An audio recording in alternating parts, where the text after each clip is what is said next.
गजब मेरे खाटू वाले। जय श्री श्याम, जय मनोहर धाम। आप सभी श्याम भक्तों का स्वागत है एक नई वीडियो में एक ताज़ा अपडेट के साथ। तो जो भक्त 14 सितंबर से लेके 30 सितंबर तक आना चाहते हैं या फिर आ रहे हैं वो हो जाएं सावधान, क्योंकि महाराज जी कब से कब तक धाम पर बैठेंगे, कब से कब तक धाम पर नहीं बैठेंगे, कौन से दिन धाम पर बैठते हैं, कौन से दिन धाम पर नहीं बैठते हैं, क्या क्या सावधानियां आपको बरतनी है, क्या क्या चीज़ें आपको करनी है, क्या क्या चीज़ें आपको नहीं करनी है, कैसे आपको खाना खाना है, कैसे आपको कहाँ पे ठहरना है, कैसे आपको लाइन में लगना है, कैसे आपको श्याम जल की बोतल लेनी है, क्या क्या चीज़ें करनी है, क्या क्या चीज़ें नहीं करनी है, आपको इस वाली वीडियो में हम सारी जानकारी आपको देने वाले हैं।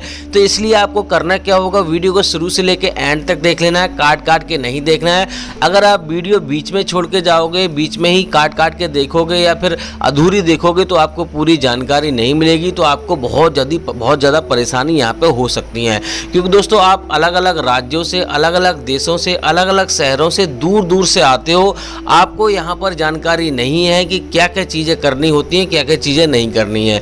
जो भैया पहली बार आ रहे हैं उनको तो बहुत ही ज़्यादा महत्वपूर्ण जानकारी है, और जो भैया यहाँ पे आ चुके हैं उनको भी यहाँ पर बहुत सारी महत्वपूर्ण जानकारी हम देने वाले हैं। क्योंकि यहाँ पर रोज़ नियम बदलते रहते हैं, कुछ ना कुछ नया होता रहता है, तो आपको भी ये वीडियो पूरी देखनी चाहिए। अगर आप वीडियो पूरी देख लोगे तो आपको यहाँ पे जानकारी पूरी मिल जाएगी, और यहाँ पर आकर आपका समय बर्बाद नहीं होगा, पैसा बर्बाद नहीं होगा, आपका यहाँ पे सब कुछ फ़ायदा होने वाला है। काफ़ी हद तक यहाँ पे आपको दिक्कतों का सामना नहीं करना पड़ेगा।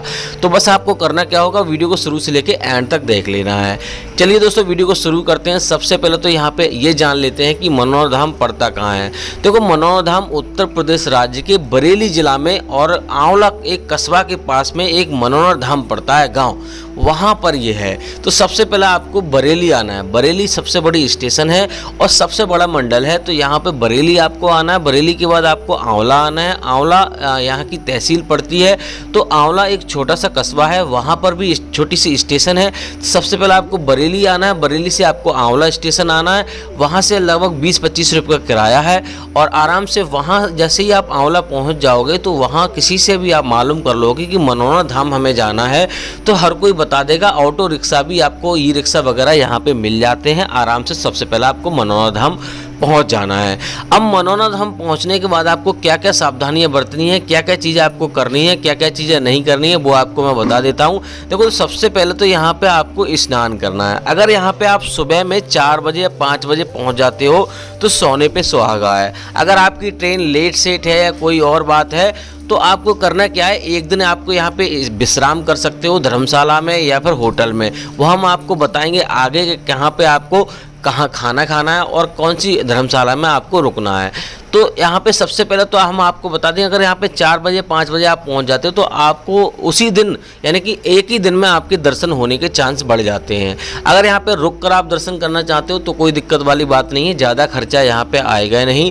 हम आपको सारी जानकारी दे देंगे कितना कितना आपको खर्चा आने वाला है। देखो दोस्तों यहाँ पे सबसे पहले आपको स्नान करना है। स्नान करने के लिए ज़रूरी नहीं है कि मरीज स्नान करे। अगर मान लो मरीज उसमें सक्षम नहीं है तो स्वस्थ व्यक्ति को किसी को स्नान करा सकते हो, और उसी से आपको, लेकिन आपको प्रसाद वगैरह है, जल वगैरह है, उसी से आपको खरीदवाना है। प्रसाद यहाँ पे सबसे कम 51 रुपये का है, और जो जल की जो कीमत है वो 20 से 25 रुपये की है, ज़्यादा है नहीं। इतने में तो बोतल ही आती है पानी की, बस उतना ही आपको खर्चा करना है। श्याम जल की बोतल खरीदने के बाद, प्रसाद खरीदने के बाद यहाँ पे आपको धागा भी खरीदना है, और उसके बाद आपको मंदिर की लाइन में लग जाना है। अगर आप सुबह में यहाँ पे 4-5 बजे लाइन में लग जाते हो तो आपको 1-2 घंटे 2-3 घंटे में नंबर आ जाएगा जैसे ही यहाँ पे लाइन चालू होती है। मंदिर की लाइन तो जल्दी चालू हो जाती है, और महाराज जी की जो लाइन है वो लगभग 8 बजे से स्टार्ट होती है, यानी कि महाराज जी सुबह 8 बजे से लेके और 9 बजे के बीच में धाम पर बैठते हैं, तो उसी टाइम स्टार्ट हो जाती है। मंदिर की लाइन जल्दी चालू हो जाती है। तो आपको सबसे पहले मंदिर के दर्शन कर लेने, वहीं पे आपको जो भी प्रसाद वगैरह है वहीं पे चढ़ाना है और कहीं नहीं चढ़ाना है, और अपनी अर्जी भी आपको मंदिर में ही आपको सबसे पहले लगानी है। खाटू श्याम महाराज से ये कहना है कि जाने अनजाने में हमसे जो भी पाप हुए हैं उनको माफ़ करो प्रभु, और हमारे जीवन में जो कठिनाइयाँ चल रही हैं, वो हो सकता है आप किसी मरीज को लेकर जाओ, हो सकता है आप किसी और समस्या को लेके जाओ। यहाँ पे कौन कौन सी समस्या दूर होती है मैं आपको बता देता हूँ। यहाँ पर हर एक प्रकार की समस्या दूर होती है, चाहे बीमारी समझ लो, चाहे किसी भी प्रकार की समस्या समझ लो, ऐसी कोई समस्या नहीं है यहाँ पे समाधान ना हो। क्योंकि यहाँ पे कोई डॉक्टर इलाज नहीं करते, कोई इंसान यहाँ पे बैठता नहीं है, यहाँ पे भगवान खाटू श्याम महाराज की कृपा होती है। और महाराज जी की बैठने की बात रही, वो तो एक जरिया बने हुए हैं, उनके जरिए सारे काम होते हैं, वो तो एक मान लो उनका एक जरिया है। और तो दोस्तों बात कर लेते हैं यहाँ पे। अब आपको क्या करना है, जैसे ही आप मंदिर के दर्शन कर लोगे तो जल्दी अगर आप दर्शन कर लेते हो तो महाराज जी की लाइन में आपको लग जाना। अगर महाराज जी की लाइन में अगर मान लो आप सुबह में जल्दी मान लो लग जाते हो, मान लो 4-5 बजे लग जाते हो, तो आपके लगभग 10 बजे लगभग आपको दर्शन हो जाएंगे। पहली टोली में ही दर्शन नंबर आ जाएगा। क्योंकि दोस्तों यहाँ पे 50-50 लोगों की टोली यहाँ पे देखी जाती है महाराज जी के जरिए। तो आप 50 लोगों की लाइन में आप आ जाओगे अगर आप यहाँ पे 4 बजे लाइन में लग जाते हो।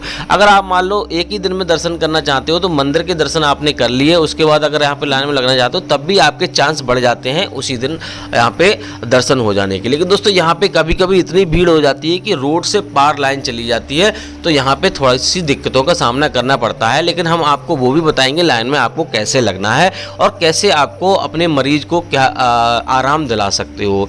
देखो दोस्तों यहाँ पे लाइन में लगने के लिए आपको करना क्या होता है, किसी स्वस्थ व्यक्ति को लाइन में आप लगा सकते हो, मरीज को जरूरी नहीं है लाइन में लगाना। क्योंकि दोस्तों वो कब तक आकर खड़ा रहेगा, क्योंकि कभी कभी ऐसा होता है कि 5-5, 6-6 घंटे 10-10 घंटे यहाँ पे नंबर आता है।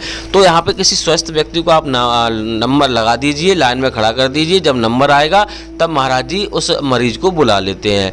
एक तो ये तरीका है। एक तरीका है टोकन लेने का। टोकन उन्हीं लोगों को मिलता है, काफ़ी लिखा पढ़त यहाँ पे होती है, और उन्हीं लोगों को मिलता है जो गंभीर अवस्था में यहाँ पे आते हैं, ज़्यादा गंभीर होते हैं, उन्हीं को यहाँ पे टोकन के जरिए देखा जाता है। और जो टोकन मिलने की जगह है वो सोलर प्लांट यहाँ पे लगा हुआ है, उसी के नीचे आपको टोकन मिलेगा, तो वहाँ से आप टोकन खरीद सकते हो। अब दोस्तों बात कर लेते हैं यहाँ पे आपको क्या क्या सावधानियाँ आपको बरतनी है। देखो सावधानी आपको बहुत सारी है यहाँ पे। अगर आपने सावधानी नहीं बरती तो आपको यहाँ पे मनोकामना पूरी नहीं होगी। सबसे पहली सावधानी ये है कि आपको यहाँ पे अगर आप मीट मछली खाते हो तो आपको मीट मछली आपको घर से ही छोड़ के आनी है, और आपको ये चीज़ें बिल्कुल भी नहीं करनी है। क्योंकि दोस्तों हमारे जाने अनजाने में हमसे बहुत सारे पाप होते हैं, बहुत सारे जीव जंतुओं की हत्या हो जाती है, जिसके चलते हमारे जीवन में पाप हमारे ऊपर आ जाते हैं। और जिन लोगों के साथ पुण्य होते हैं, जिन लोगों ने पुण्य किए होते हैं, उनको छोटी मोटी समस्या होती हैं और बड़ी भी समस्या होती है, तब भी उनकी समस्या यहाँ पे जल्दी दूर हो जाती है। क्योंकि दोस्तों उनके साथ पुण्य होते हैं, उनका नंबर यहाँ पे यानी अर्जी स्वीकार जल्दी हो जाती है।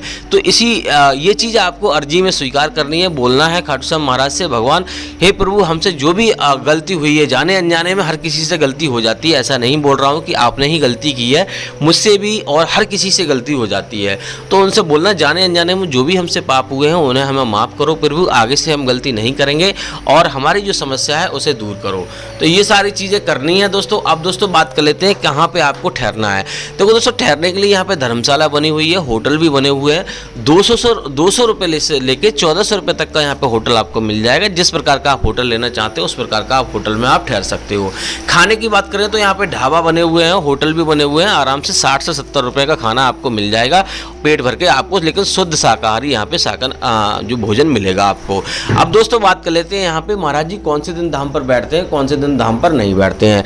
देखो महाराज जी बुधवार को यहाँ पे धाम पर कभी नहीं बैठते हैं। अगर आप बुधवार को आ रहे हो तो बुधवार को आपको नहीं आना। अब दोस्तों बात कर लेते हैं यहाँ पे श्याम जल का सेवन आपको कैसे करना है। देखो श्याम जल को बहुत ही सावधानी पूर्वक आपको यूज करना है। पहले तो आपको यहाँ पे ऑनलाइन नहीं मंगाना है, और आपको जब ट्रेन में या कहीं पे आप लेके जा रहे हो तो आपको किसी पैरों के तले नहीं रखना है, किसी ऐसे व्यक्ति से स्पर्श नहीं होने देना है जो यानी कि आपको क्या पता कि कौन सा व्यक्ति किस प्रकार का है, तो किसी से भी आपको स्पर्श नहीं होने देना है। और जो श्याम जल का सेवन करने का तरीका है वो आपको सुबह किसी भी टाइम स्नान करने के बाद, आपको पूजा पाठ करने के बाद सुबह 11:30 बजे से पहले आपको श्याम जल का सेवन आपको कर लेना है। अब दोस्तों बात कर लेते हैं महाराज जी कब से कब तक धाम पर बैठेंगे और कब से कब तक धाम पर नहीं बैठेंगे। देखो महाराज जी यहाँ पे 14 सितंबर से लेके 25 सितंबर तक धाम पर बैठ रहे हैं। उसके आगे का जो अपडेट रहेगा हम अगली वीडियो में आपको देते रहेंगे, क्योंकि हमारी सुबह 9 बजे के लगभग समथिंग वीडियो आ जाती है, तो आपको अपडेट डेली हम देते रहते हैं। जो भी जानकारी रहती है, जो भी बदलाव होते हैं, हम आपको देते रहते हैं। फिलहाल दोस्तों इस वाली वीडियो को यहीं रोकते हैं। उम्मीद करते हैं आपको वीडियो अच्छी लगी होगी। अच्छी लगी तो लाइक कर देना।